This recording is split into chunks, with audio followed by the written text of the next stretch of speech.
Vamos para mais uma aula desse nosso bloco, a família na teologia. Essa é a última aula desse bloco. Nós tratamos da família e do casamento à luz de Agostinho, Crisóstomo, Aquino. Na semana passada foi o casamento na tradição calvinista. Hoje nós vamos tratar especificamente do capítulo 24 da nossa Confissão de Fé, a Confissão de Fé de Westminster, que trata justamente do matrimônio e do divórcio. Então, a bibliografia de hoje vai ser basicamente a nossa confissão. Para quem ainda não leu, recomendo que leia. Tem um capítulo que trata exatamente desse assunto, e ali você vai saber o que a Igreja Presbiteriana do Brasil, a igreja na qual você congrega, tem a dizer acerca do matrimônio, do divórcio e do novo casamento. Essa aqui é a nossa confissão de fé. E mais uma vez, nessa aula eu vou retornar para aquele livro que já foi anunciado aqui no primeiro semestre diversas vezes, que é Deus, Casamento e Família, do Andreas Kostenberger. Tem uma unidade desse livro na nossa biblioteca, caso queiram ler. E aqui tem um capítulo que trata justamente da questão do divórcio e do novo casamento. Existe uma controvérsia na teologia cristã sobre as ocasiões nas quais o divórcio é uma opção legítima e nas quais se é lícito um novo casamento. Existem correntes mais rigorosas, por assim dizer, por exemplo, a Igreja Católica e alguns teólogos reformados também, que não admitem o divórcio em nenhuma hipótese.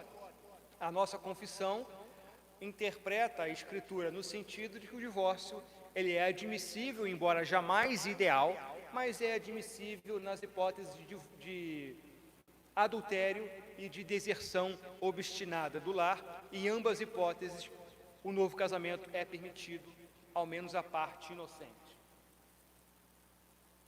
No próximo bloco, que vai começar daqui a 7 semanas, nós vamos tratar da família à luz das questões contemporâneas. Então, no primeiro bloco, tratamos dos fundamentos bíblicos dessas questões, casamento no Novo Testamento, no Antigo, criação de filhos, a posição da mulher em 1 Timóteo 2. Esse bloco aqui, a gente foi para o desenvolvimento teológico da nossa tradição em cima desses assuntos, e no próximo bloco, que deve começar em agosto, a gente vai tratar da questão do casamento entre pessoas do mesmo sexo, do feminismo, da importância social da monogamia e de diversos assuntos que são prementes no mundo hoje. Vamos orar antes da aula, irmãos? Senhor, muito obrigado por esse dia, obrigado por estarmos aqui mais uma vez para estudar um tema tão importante, e eu te peço que o Senhor me ajude a esclarecer esse assunto, muitas vezes controverso, e que seja edificante para cada um que está aqui. No nome de Jesus, amém. Irmãos, a nossa confissão, não sei quem tem a confissão aí disponível, no capítulo 24, trata especificamente do matrimônio e do divórcio. Essa versão aqui é interessante porque, além da confissão, ela tem todas as referências bíblicas relevantes. Então você vai poder ler o capítulo referente ao assunto e estudar também todos os versículos que fundamentam a compreensão da nossa confissão. No inciso, por assim dizer, inciso 1, diz a nossa confissão: o casamento deve ser entre um homem e uma mulher. Ao homem não é lícito ter mais de uma mulher, nem à mulher mais de um marido ao mesmo tempo. E há 3 referências bíblicas, que são Gênesis 2, 24, Mateus 19 e Romanos 7, 3, depois vocês confiram. E há 3 motivos principais que fundamentam essa compreensão cristã, subsidiada, ratificada pela nossa confissão, do casamento como uma instituição monogâmica. Não é lícito que o homem tenha mais de uma mulher, e não é lícito que a mulher tenha mais de um homem. No Em Gênesis 2, 24, fala o seguinte: por essa razão, o homem deixará pai e mãe e se unirá à sua mulher. Eles se tornarão uma só carne. Gênesis 2, 24. Por essa razão. E que razão é essa? A gente vê isso no versículo anterior, que é o 23. Disse então o homem: esta sim é osso dos meus ossos e carne da minha carne. Ela será chamada mulher, porque do homem foi tirada. Por essa razão, deixará o homem pai e mãe e se unirá à sua mulher. Então, que razão é essa? É o fato de que a mulher foi tirada da costela do homem. E isso expressa uma verdade metafísica fundamental de que o homem foi feito para a mulher e a mulher para o homem. Existe uma complementariedade que a própria constituição do corpo humano dirige a um e ao outro sexo. Então essa passagem expressa a profunda verdade metafísica da complementariedade entre homem e mulher. O texto de Gênesis, o texto criacional, ele vem carregado dessa noção de complementariedade mesmo antes da criação do homem e da mulher.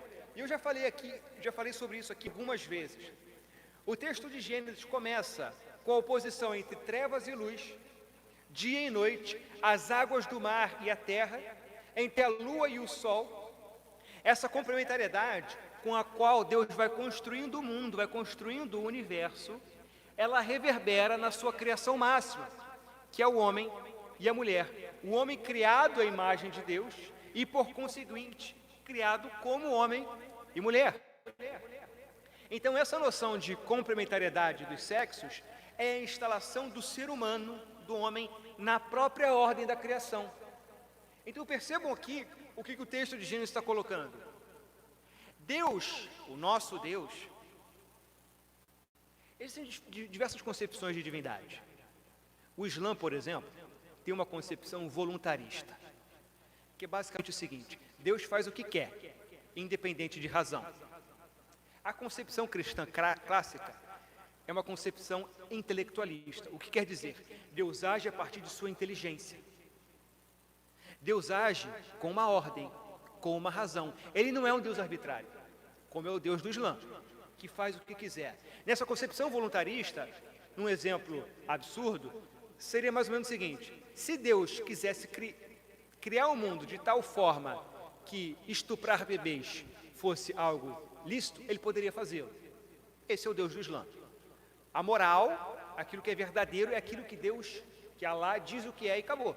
O nosso Deus é diferente, ele age a partir do seu intelecto. Por isso é um Deus de ordem. E o texto de Gênesis expressa isso. O texto de Gênesis, Deus cria o mundo, e ali a gente vai vendo no primeiro capítulo, Deus dando ordem ao mundo a partir do Logos. Então, quando ele cria homem e mulher, ele não está agindo de forma arbitrária. Ele está mostrando com isso que o próprio universo tem profundamente arraigado na ordem da criação essa complementariedade entre dois polos: o sol e a lua, o mar e a terra, e por conseguinte, quando cria o ápice da criação, que é o homem e a mulher, a nossa criação, ela reverbera essa verdade fundamental dos opostos que perpassam a criação de Deus. Portanto, o primeiro ponto, a monogamia, ela é fundamentada na própria ordem da criação, é fundamentada na natureza. O segundo motivo é aquele que a gente vê em Efésios 5:32. Quando Paulo trata do casamento, ele está falando das responsabilidades de homem e da mulher, e no versículo 32 ele fala: este é um mistério profundo, refiro-me, porém, a Cristo e à igreja. Então vejam, essa ordem criacional que Deus imprimiu na matéria, imprimiu na natureza, ela revela, ela expressa uma verdade ainda mais fundamental, que é a verdade da união mística entre Cristo e a sua noiva, e a igreja. Então a monogamia, ela está fundamentada na própria estrutura da criação, E essa estrutura da criação está fundamentada numa ordem ainda mais profunda, que é a relação misteriosa entre Cristo e a sua igreja. E há um terceiro fundamento, que pode-se dizer, é o fundamento filosófico. Pela própria reflexão no corpo humano, na estrutura do corpo e na estrutura da relação entre homem e mulher, a gente percebe que o casamento, pela sua própria natureza, ele implica a monogamia. O que define um corpo como uma unidade? Pega um corpo humano. O que define o corpo humano como uma unidade? Será que é o fato de todos os órgãos estarem circunscritos no mesmo espaço físico? Não, já disse isso aqui. Se você pega um coração, um rim, um fígado, bota tudo nessa mesa aqui, você tem um corpo. Você não tem um corpo. Por quê? Porque ali, se você juntar os órgãos humanos numa mesa e colocar aqui, não há um corpo, porque não há uma unidade de propósito. O que faz o corpo humano ser um corpo é que o coração, o estômago, o fígado, o intestino, todos cooperam para um propósito maior, que é a sobrevivência e a reprodução daquele corpo. Então o corpo age como uma unidade porque é coordenado em direção ao objetivo comum, que é a sobrevivência e reprodução daquele corpo. Em suma, os seus órgãos são um corpo porque eles estão coordenados para um único propósito biológico do todo que eles formam juntos, que é sustentar a vida biológica. Da mesma maneira, para dois indivíduos agirem organicamente como uma só carne, seus corpos devem ser coordenados rumo a uma finalidade biológica do todo que eles formam juntos, do casal, que é a criação de algo maior do que eles mesmos. E que algo é esse que só a união entre o homem e a mulher consegue criar? É a geração de filhos. Sejam férteis e multipliquem-se. E é por isso que o casamento ele é fundamentalmente monogâmico, porque não há unidade biológica entre três, não naturalmente. O que gera o propósito biológico da relação é só a união entre um homem e uma mulher. Então, por causa disso, fundamentalmente, o casamento ele é monogâmico pela sua própria natureza. Por causa disso, o casamento só pode se dar entre duas pessoas, conforme diz a nossa Constituição. Nisso, Roger Scruton, ele tem uma observação muito interessante acerca da literatura islâmica. Ele fala o seguinte: é uma observação notável a civilização que mais tem tolerado a instituição da poligamia, que é a civilização islâmica, ter também, em sua literatura erótica, produzido as mais intensas e comoventes celebrações do amor monogâmico, precisamente através da tentativa de capturar não a instituição do casamento islâmico, mas a realidade do desejo humano, a realidade do anseio do coração do homem. O que ele está dizendo aqui? A gente sabe que o Islã é uma civilização, é uma religião que tolera amplamente a poligamia. E mesmo nessa civilização, Roger Scruton aponta o fato interessante de que ali você vê as maiores elevações do amor monogâmico. E aí a gente vive numa era de muito relativismo cultural, onde essas diferenças culturais são usadas de uma maneira a inferir que não haveria então absolutos, mas no mais profundo do coração e do anseio humano, a gente percebe que lá no fundo, a natureza, a consciência humana já aponta para a verdade. Mesmo numa civilização dessa, você vê o casamento entre um homem e uma mulher sendo tratado como ideal. O homem, pela sua consciência, ele consegue perceber. A consciência fala essa verdade fundamental que muitas vezes, como diz Romanos 1, pela injustiça do coração humano, é suprimida. E é isso que o ser humano pecador faz. Tenta suprimir a verdade de Deus que grita na revelação, grita na natureza e grita na nossa consciência.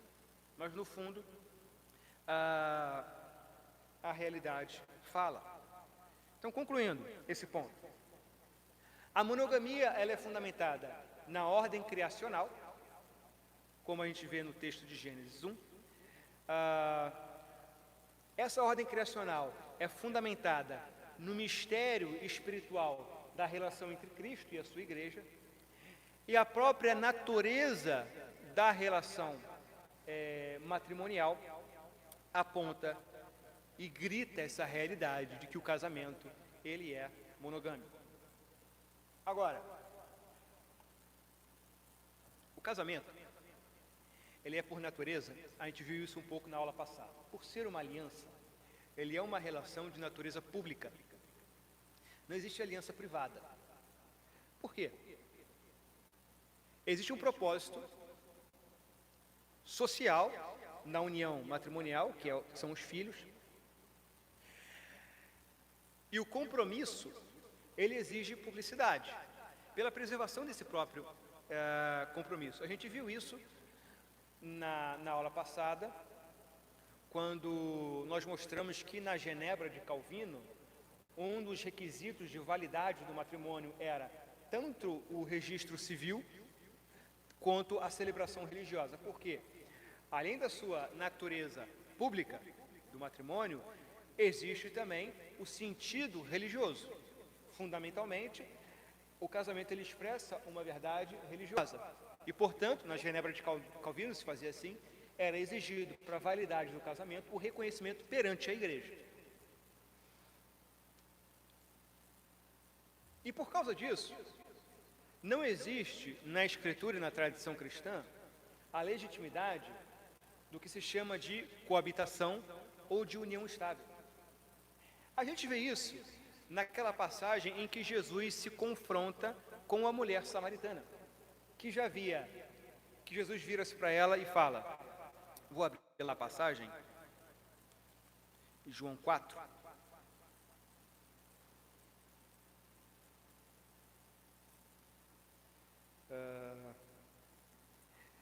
Ele se depara com a mulher no poço. No versículo 16, ele espertamente, conhecendo o coração dela, João 4,16, fala, ele lhe disse, vá, chame o seu marido e volte. Aí ela responde, mas eu não tenho marido. Disse-lhe Jesus, você falou corretamente, dizendo que não tem marido. O fato é que você já teve 5, e o homem com quem agora vive não é seu marido. O que está expresso aqui? Viver junto não é casar. Essa mulher morava com um homem, mas esse homem não era o seu marido. O que faz o casamento não é somente o morar junto. Porque o casamento ele é uma instituição pública que precisa do reconhecimento da sociedade e também da igreja. Então não é admissível na perspectiva cristã essa figura da coabitação, do morar junto ou da união estável. A finalidade do matrimônio. Nossa confissão diz, o matrimônio ele foi ordenado para 3 finalidades. O mútuo auxílio de marido e mulher, para a propagação da raça humana por uma sucessão legítima e da igreja por uma semente santa e para impedir a impureza. Aqui a gente vê a reverberação daquilo que Agostinho e Tomás de Aquino falavam sobre os bens do matrimônio. O primeiro deles é o mútuo auxílio de marido e de mulher, que lembra o bem da fides, da fidelidade, que expressa essa união, essa fidelidade, essa pertença que o casamento proporciona ao homem e à mulher. O segundo deles é o bem da prole, que é a geração e criação de filhos, para a propagação da raça humana por uma sucessão legítima e da igreja por uma semente santa. E a confissão também coloca a finalidade de se impedir a impureza, que é exatamente o que Paulo fala em 1 Coríntios 7, que o casamento ele é um instrumento, ele é um meio adequado e razoável da expressão da nossa sexualidade. Eu já dei esse exemplo aqui diversas vezes, que é o seguinte, a sociedade atual, cada vez mais, pressiona para que o ser humano viva como animal. Um animal, ele não tem modos ao se alimentar, se você der um banquete para ele, ele vai comer tudo. Um animal, ele não tem pudor em ter um coito na nossa frente ou no meio da rua, porque o animal age que nem animal. O ser humano, ele racionaliza os seus apetites. Se você vê um homem, se vocês colocam um banquete aqui, e eu chego e desço, como com as mãos, me sujo, me lambuzo, encho a boca, como de boca cheia, faço sujeira, todo mundo vai olhar para mim e falar, meu Deus, ele se comporta como um animal. Um ser humano não deve se comportar assim, porque nós agimos pela razão. Por mais que muitas vezes a gente queira comer no banquete assim, né? Mas a gente fala, não, eu sou gente. A mesma coisa com a nossa sexualidade. Você não vai, ainda que casado, ter relações com a sua mulher na rua. Por quê? Por quê? Porque nós não somos animais. Então a gente cria instrumentos para expressar de modo devido e razoável e de modo inteligente os nossos apetites. E o cristianismo nos ensina que o meio de expressão adequada da nossa sexualidade é exclusivamente dentro do laço matrimonial. Sobre o segundo bem, que é a propagação da raça humana por uma sucessão legítima e da igreja por uma semente santa, existem diversos versículos que apontam essa realidade.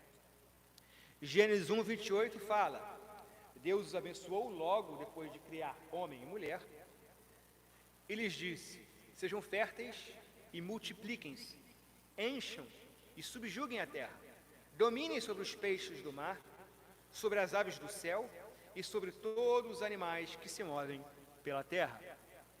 Vejam, o casamento ele é criado com essa finalidade de domínio da cultura. É o mandato cultural que a gente costuma falar. E o casamento, a formação de família, é um instrumento fundamental para o domínio. E esse domínio se dá por meio da filiação, fazer filhos. A gente vê essa realidade gritando no mundo de hoje, mas não por meio da igreja. A gente vê esse instrumento sendo utilizado para a expansão islâmica na Europa. Como que o Islã se expande na Europa hoje? Não é por meio da espada de Maomé, fazendo filhos.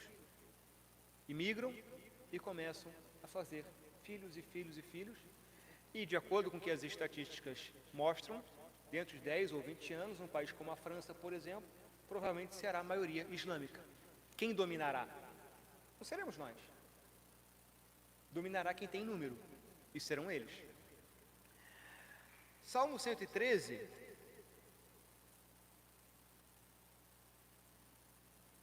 por exemplo, fala o seguinte, Salmo 113, 9.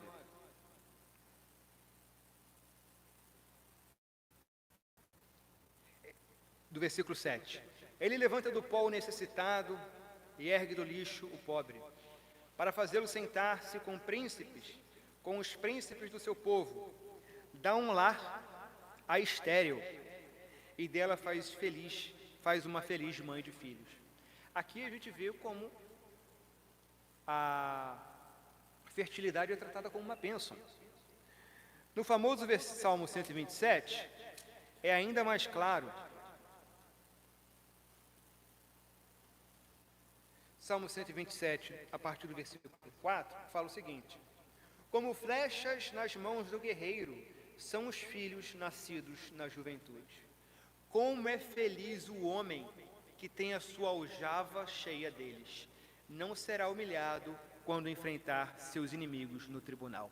O que é aljava? É onde se guardavam as flechas.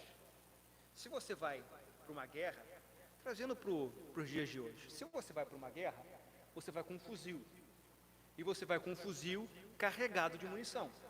Você não vai para a guerra com um único pente de 30 tiros. Porque você vai gastar os 30 tiros e acabou. Você está vulnerável. Você carrega o maior número de munição possível. É essa analogia que o salmista faz com os filhos. O que ele está dizendo, na perspectiva dele, é quanto mais, melhor.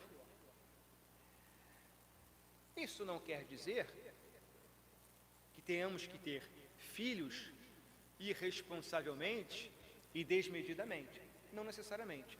Mas isso quer dizer que a nossa mentalidade enquanto cristãos tem que ser uma mentalidade que vê os filhos como uma bênção. Se você vê os filhos como uma bênção, você deve querê-los. E preferencialmente ter o maior número que lhe seja possível. Você não vai sair colocando criança no mundo irresponsavelmente, não. Mas ter filhos deve ser a prioridade, deve ser uma das prioridades do casal. Viver para expressar essa realidade. Deuteronômio 28.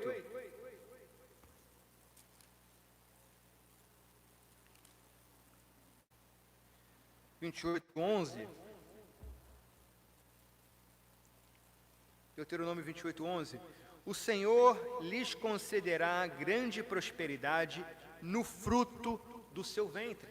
Mais uma vez, é uma promessa de fertilidade. Êxodo 23. Êxodo 23, 26. Na seção promessas e advertências sobre a conquista de Canaã. Lá no versículo 26 é dito: em sua terra, nenhuma grávida perderá o filho, nem haverá mulher estéril. Farei completar-se o tempo de duração da vida de vocês. Então vejam que por toda a Escritura, quando Deus cria, quando Noé sai da arca, quando Deus faz as promessas aos conquistadores de Canaã, no Novo Testamento, de Gênesis a Apocalipse, a fertilidade é vista como uma bênção.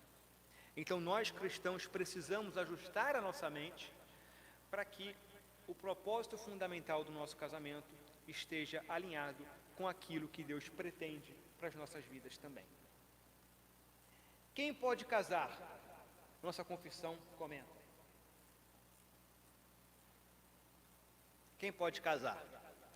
A todos os que são capazes de dar um consentimento ajuizado, é lícito casar. Ou seja, o casamento ele depende do consentimento. Não existe a figura do casamento compulsório. E a gente viu na aula passada, na Genebra de Calvino, um dos critérios também de validade do matrimônio era o consentimento. Então, a Bíblia e a tradição cristã não endossam a figura de casamento arranjado. Não endossam a figura de casamento compulsório. Mas é dever dos cristãos casar somente no Senhor. Portanto, os que professam a verdadeira religião reformada não devem casar-se com infiéis, papistas ou outros idólatras. Nem devem os piedosos prender-se desigualmente pelo jugo do casamento aos que são notoriamente ímpios em suas vidas ou que mantêm heresias perniciosas. Vejam, ordenança cristã. Os cristãos devem casar entre si. Não é permitido o casamento com quem não professa a mesma fé. E a nossa confissão, ela é bastante rigorosa nesse sentido, ao dizer que não é permitido o casamento com infiéis, não é permitido também o casamento com papistas. O que é um papista? Todo mundo sabe o que é um papista? Papista é quem segue o Papa. Ou seja, de acordo com a concepção da nossa confissão, não é admissível nem sequer o casamento com católicos romanos. É o que diz a nossa confissão. E outros idólatras, aqueles que cometem idolatria de qualquer tipo. Nem devem os piedosos prender-se desigualmente pelo jugo do casamento aos que são notoriamente ímpios em suas vidas ou que mantêm heresias perniciosas. O casamento, irmãos, eu já disse isso aqui várias vezes, não tem a finalidade principal de nos dar satisfação pessoal. A satisfação que o cristão obtém no casamento é a satisfação de estar com o seu casamento cumprindo aqueles bens do matrimônio que o próprio Deus estabeleceu para o matrimônio. É nisso que está a nossa satisfação. Por causa disso, o casamento não deve se dar considerando estritamente a nossa vontade ou a nossa paixão no momento, mas deve seguir alguns critérios que Deus estabelece, a nossa confissão interpreta, para zelar pela integridade do matrimônio e pelo cumprimento da sua finalidade precípua. E é por isso que o jugo desigual não é admissível. E muitas vezes, principalmente jovens, têm dificuldade de entender isso, porque quanto mais jovem a gente é, mais as nossas relações são pautadas na emoção, na intensidade da paixão. E isso muitas vezes nos engana a ponto de pensar que essa intensidade ela pode subsistir por muito tempo, e muitas vezes não. Quando você casa, e aí você vê a divergência fundamental de princípios e valores, e aí que os problemas começam a surgir e nenhuma paixão resiste. Não é, veja, que a paixão não seja importante. A paixão, ela é maravilhosa. Quando você lê Cântico dos Cânticos, você está vendo a descrição de um casal apaixonado. Só que a paixão, ela não pode prescindir daquilo que é fundamental. Ela não pode te cegar para a realidade, de modo a te fazer se envolver num casamento com alguém que não comunga dos mesmos valores. Por que isso? Porque o casamento em julgo desigual, ele atenta contra os três bens do matrimônio. O bem da representação do mistério entre Cristo e a Igreja. Como que você vai expressar essa realidade fundamental, sobretudo no mundo de hoje, em que cada vez mais os papéis entre homem e mulher estão cada vez mais igualitários, não há distinção. Como você vai expressar essa realidade fundamental num casamento com alguém que não professa aquilo que você crê? Não tem como. Como você vai cumprir o bem da prole, da geração e criação de filhos com alguém que não comunga dos mesmos princípios que você? Se os seus filhos são um instrumento para a glória de Deus, se nós devemos criar nossos filhos para a glória de Deus, criá-los nesse sentido com alguém que não acredita nisso que é tão fundamental, é praticamente impossível. E digo mais, provavelmente também atenta contra o bem da fidelidade. Aqui, eu vejo muitas pessoas se enganando e supondo que, como eu vou dizer, é fato que existem muitas pessoas nas igrejas que não são sérias. Existem nas igrejas, é verdade, homens que não respeitam suas mulheres, que abusam de suas mulheres, que adulteram com as suas mulheres. Existem casos de pastores que cometem isso. Mas eu posso assegurar que se isso acontece na igreja, isso acontece em muito maior medida entre aqueles que não são cristãos. Sobretudo, eu não posso falar pelas mulheres, mas eu falo pelos homens.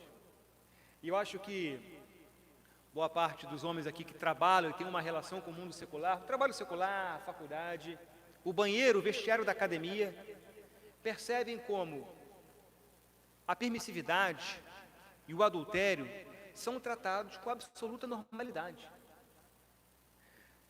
Eu já cansei, eu confesso que vestiário de academia é um negócio que me incomoda, porque é só assunto fútil, é só promiscuidade. É raríssimo você encontrar alguém que não é crente, que não comungue com aquilo.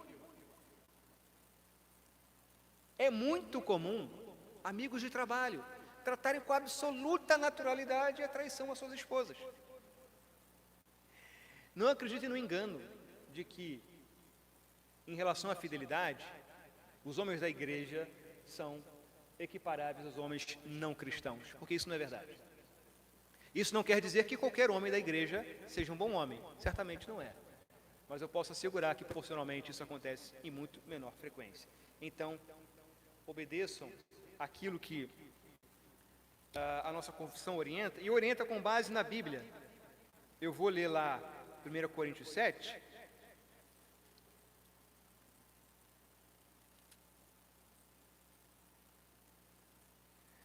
Primeiro Coríntios 7, 39, por exemplo, fala o seguinte: a mulher está ligada a seu marido enquanto ele viver, mas se o seu marido morrer, ela estará livre para se casar com quem quiser, contanto que ele pertença ao Senhor. Então aqui muito claramente a Bíblia orienta o casamento no Senhor e condena o julgo desigual. Hoje em dia, o aspecto festivo de entretenimento do casamento e a satisfação social muitas vezes tem prevalecido sobre o conteúdo moral e espiritual da relação matrimonial. Não é a festa suntuosa, a festa bela e requintada que realiza e qualifica o laço matrimonial, mas é a ação divina realizada pelo ministério autorizado do rebanho de Cristo. Em princípio, Deus a junta por instrumentalidade da sua igreja. Festas suntuosas, festas requintadas, não são, por si mesmo, pecado. Se você tem condições de fazer uma festa para mais gente, uma festa um pouco mais luxuosa do que a média, a princípio não há problema nenhum. O problema é que muitas vezes essa ênfase demasiada na cultura dos casamentões, das grandes festas, revelam um desvio no propósito fundamental do casamento, onde a festa assume um papel preponderante e o significado moral e espiritual do que está acontecendo fica nos bastidores, ou nem sequer é realizado. Então, ao passo que não é pecado você ter uma festa mais bacana, tome cuidado para que isso não seja a representação de que o seu coração tem uma compreensão equivocada do laço matrimonial. A igreja, na elaboração do casamento, ela não ministra um casamento, não ministra um sacramento, mas pratica um ato em nome de Deus, levando os noivos a firmarem um com o outro um pacto de convivência permanente e fidelidade mútua diante de Deus, sob sua palavra, tomando a igreja e os convidados como testemunhas. Desta maneira, e sendo uma aliança sob o Criador, o casamento reveste-se de indissolubilidade e, no sentido religioso, de compromisso com Deus em primeiro lugar. Somente secundariamente, os noivos comprometem-se mutuamente numa aliança bilateral. E é isso que significa casar-se no Senhor. A primeira aliança que se faz no laço matrimonial é a aliança que a gente faz com Deus e secundariamente com o nosso cônjuge. E agora, quem não pode casar? Não devem casar-se as pessoas entre as quais existem os graus de consanguinidade ou afinidade proibidos na palavra de Deus. Tais casamentos incestuosos jamais poderão tornar-se lícitos pelas leis humanas ou consentimento das partes, de modo a poderem coabitar como marido e mulher. O que é um casamento? Uma união onde há grau de consanguinidade. São os casamentos onde há incesto. É o pai que casa com a filha, é o irmão que casa com a irmã, é o primo que casa com a prima. Na Escritura e na tradição cristã, o relacionamento com consanguinidade, ele não é admissível, e a união matrimonial, ainda que reconhecida pela lei humana, ela não é reconhecida pela lei de Deus. E ela também não é, no nosso ordenamento jurídico brasileiro, o casamento incestuoso também não é admissível. O adultério ou fornicação, aqui são as cláusulas que permitem a dissolução do laço matrimonial. O adultério ou fornicação cometida depois de um contrato, sendo descoberto antes do casamento, dá à parte inocente justo motivo de dissolver o contrato. E vejam que aqui a confissão, ela prevê algo que foi muito comum ao longo da história da cristandade. A gente viu na aula passada e a gente vê isso também na Escritura. Havia uma valorização muito grande do noivado, a ponto de que em algumas circunstâncias, como na Genebra de Calvino, nem mesmo o noivado se podia dissolver, salvo nas hipóteses de adultério. E a gente vê isso também na vida de José e Maria. José e Maria ainda não eram casados quando Maria engravidou. Só que eles já estavam prometidos, já havia um contrato de noivado. E esse contrato de noivado só poderia ser dissolvido nas hipóteses de adultério ou de infidelidade. Ou seja, há uma valorização muito grande na Escritura do compromisso. Na nossa cultura, a gente não eleva nessa proporção o noivado. Mas é certo que na Escritura o compromisso ele é muito valioso. Então pense muito bem antes de se prometer a alguém em casamento, porque você está com a sua palavra se vinculando àquela pessoa. Você faz uma promessa àquela pessoa. E esse laço, ele não pode ser dissolvido banalmente. O namoro é uma criação social onde se admite uma maior flexibilidade para ser dissolvido. Porque ainda não há explicitamente a promessa do matrimônio. Mas o noivado já não é mais isso. Ainda que a gente não trate como a Bíblia, a cultura bíblica tratava, ou como Calvino tratava, pense muito antes de prometer alguém em casamento. E continua a confissão.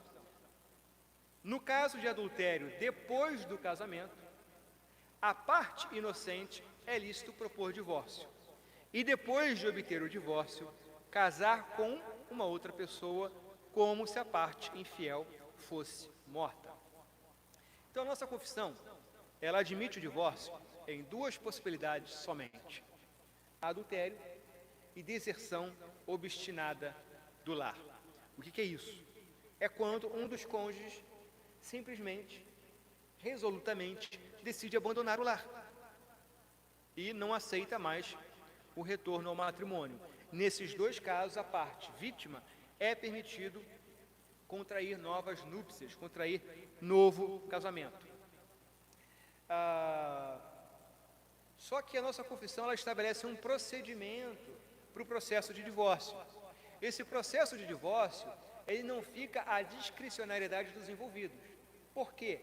Muito sabiamente, a nossa confissão coloca: posto que a corrupção do homem seja tal que o incline a procurar argumentos a fim de indevidamente separar aqueles que Deus uniu em matrimônio, contudo, só é causa suficiente para dissolver os laços do matrimônio, o adultério ou uma deserção tão obstinada que não possa ser remediada nem pela igreja, nem pelo magistrado civil. Para a dissolução do matrimônio, é necessário haver um processo público e regular, não se devendo deixar ao arbítrio e discrição das partes decidirem o seu próprio caso. Vejam, a nossa concepção de matrimônio não é uma concepção liberal. O casamento, ele não é um contrato em que as partes definem os seus termos. O casamento é uma instituição criada por Deus que tem termos próprios. Cada homem e cada mulher, ao se unirem em matrimônio, consentem um com o outro com os termos que Deus estabeleceu. E em nenhuma hipótese, o divórcio é tratado como uma opção ideal.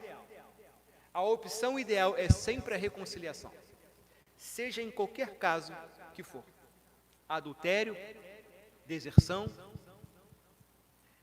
Então, e aqui o Cristo, ele entende a dificuldade do coração humano. Tanto que foi por isso que ele estabeleceu o adultério como cláusula de exceção para permitir o divórcio. É difícil perdoar uma traição no matrimônio. Só que, por mais difícil que seja, a inclinação do cristão deve ser, mesmo que tendo sofrido um adultério, mesmo sendo traído, buscar na medida do possível a reconciliação. É isso que Deus pede de nós. Mas pela sua graça, conhecendo o nosso coração e as dificuldades do nosso coração, ele tolera o divórcio. Então, numa situação como essa,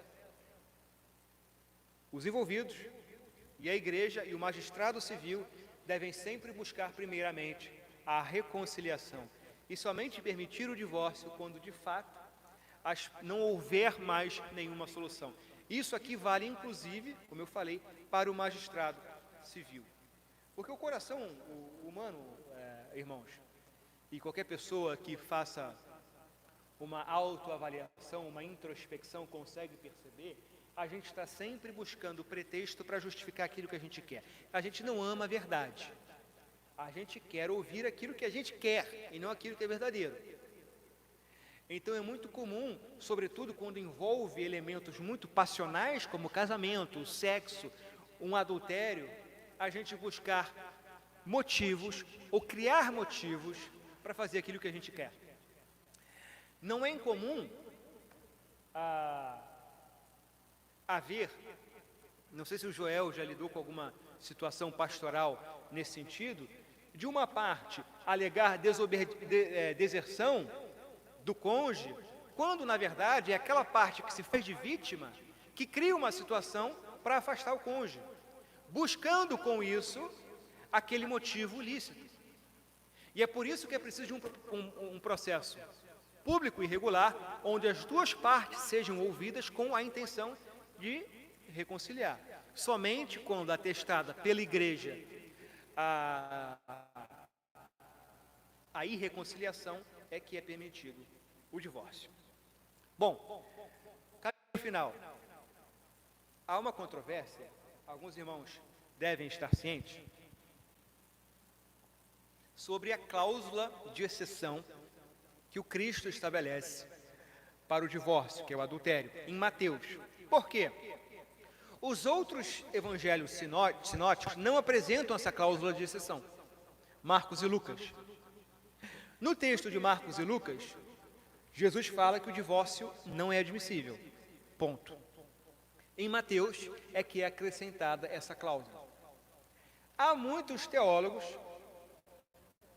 como eu falei, é o caso da Igreja Romana, mas há muitos teólogos reformados também,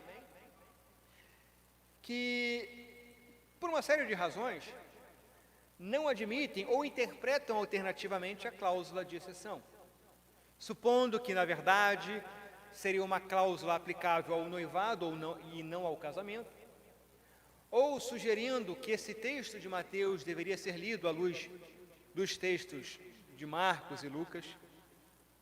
Há uma controvérsia, exceção, é verdade, acerca da cláusula de exceção. Agora, mesmo que fosse o caso, o que é improvável, que essa cláusula de exceção não constasse no manuscrito original ou coisa do tipo, ainda assim ela continuaria sendo parte da palavra de Deus que chegou até nós e, portanto, usufrui da mesma inerrância e infalibilidade que toda a Escritura usufrui.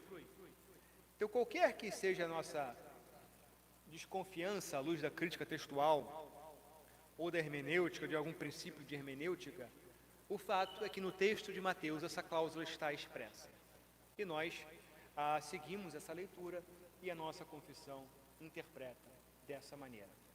Então, irmãos, em resumo, a compreensão que a nossa confissão defende é do casamento monogâmico, que tem uma finalidade inerente ao matrimônio, que não são os noivos que estabelecem, e essa união, ela é, em princípio, indissolúvel, só podendo ser dissolvida em casos atestados em processo público e regular de adultério ou deserção obstinada do lar. E depende essa união também do consentimento entre as partes. Bom, é isso que a nossa confissão diz. Alguém tem algum comentário ou dúvida a expressar? Não? Então vamos orar para encerrar? Senhor, obrigado por essa aula, obrigado por tudo aquilo que foi dito aqui. Nós te agradecemos por termos espaço, por falar desses temas aqui na igreja. Que com isso o Senhor nos ajude a termos uma interpretação correta do que é um casamento, qual é o seu propósito, qual é o propósito que o Senhor estabeleceu para essa união. E que nós, cada um de nós aqui, sobretudo os já casados, tenham essa compreensão e lutem diuturnamente pela manutenção dessa união e para que essa união seja instrumento dos propósitos que o Senhor estabeleceu para elas. Senhor, restaure cônjuges que enfrentam questões ligadas à infidelidade, à deserção, ao duro coração de algum dos cônjuges.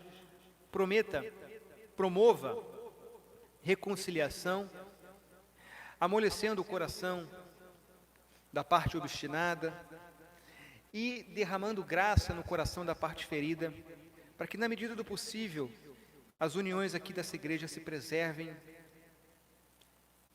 e se perpetuem. Que o Senhor também possa corrigir, já de antemão, o coração daqueles que pretendem casar, dos que são noivos, dos que ainda não são noivos ou namoram, ou mesmo dos que ainda não namoram, mas que pretendem se unir. Que nessa igreja aqui nós possamos entender o que é o casamento e que as nossas uniões possam ser um instrumento da Tua glória. No nome de Jesus oramos. Amém.